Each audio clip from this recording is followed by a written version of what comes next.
বাংলাদেশের রাজনৈতিক পালাবদলের পর অন্তর্বর্তী সরকারের প্রধান উপদেষ্টা হিসেবে অধ্যাপক ডক্টর মোহাম্মদ ইউনূস দায়িত্ব গ্রহণ করেন গত বছরের আগস্টে। এরপর প্রায় ৮ মাস পেরিয়ে গেলেও এখনও মুখোমুখি সাক্ষাৎ হয়নি ডক্টর মোহাম্মদ ইউনূস ও ভারতের প্রধানমন্ত্রী নরেন্দ্র মোদীর।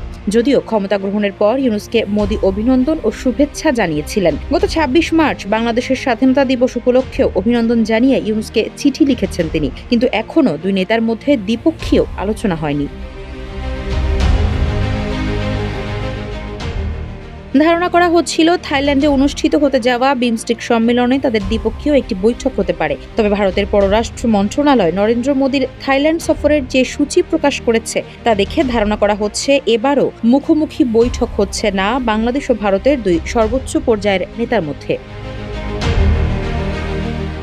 ভারতের প্রধানমন্ত্রী নরেন্দ্র মোদী বিমস্টেকের বৈঠকে যোগ দিতে থাইল্যান্ড যাচ্ছেন ৩ এপ্রিল।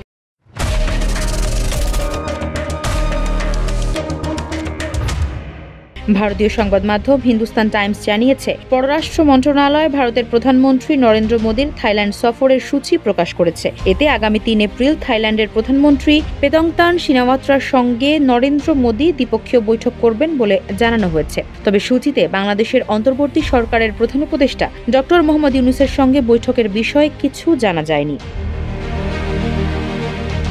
সূচিতে বলা হয়েছে, আগামী ৩ এপ্রিল বিমস্টেক শীর্ষ সম্মেলনে যোগ দিতে থাইল্যান্ড যাবেন নরেন্দ্র মোদী। পরের দিন তিনি সরকারি সফরে ব্যাংকক থেকে শ্রীলঙ্কার রাজধানী কলম্বো যাবেন। শ্রীলঙ্কার প্রেসিডেন্ট অনুরা কুমারা দিশানায়েকের আমন্ত্রণে তিনি আগামী ৪ থেকে ৬ এপ্রিল দেশটিতে সফর করবেন।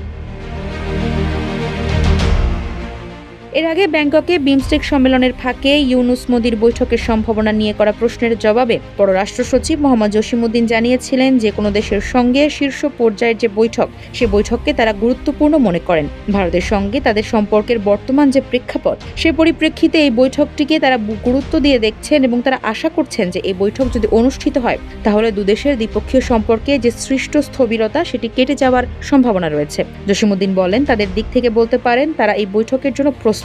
ভারতের দিক থেকে তারা একটা ইতিবাচক উত্তরের অপেক্ষায় আছেন। সম্প্রতি ভারতের পররাষ্ট্রমন্ত্রী এস জয়শঙ্কর নয়াদিল্লিতে সংসদীয় প্যানেলের একটি বৈঠকে জানিয়েছিলেন, ডক্টর ইউনূসের সঙ্গে ভারতের প্রধানমন্ত্রী মোদীর বৈঠক আয়োজনে বাংলাদেশের অনুরোধ বিবেচনা করা হচ্ছে। তবে ভারতের কিছু জাতীয় দৈনিক সরকারি সূত্রের বরাত দিয়ে গত শুক্রবার জানিয়েছিল, বিমস্টেকের শীর্ষ সম্মেলনের ফাঁকে দুই নেতার মধ্যে সৌজন্য সাক্ষাৎ হলেও কাঠামোগত দ্বিপক্ষীয় বৈঠকের সম্ভাবনা কম, কারণ ভারত মনে করছে সেই আলোচনার পরিবেশ এখনও তৈরি হয়নি। আফসারা নাজ, নিউজ ডেস্ক, ইত্তেফাক।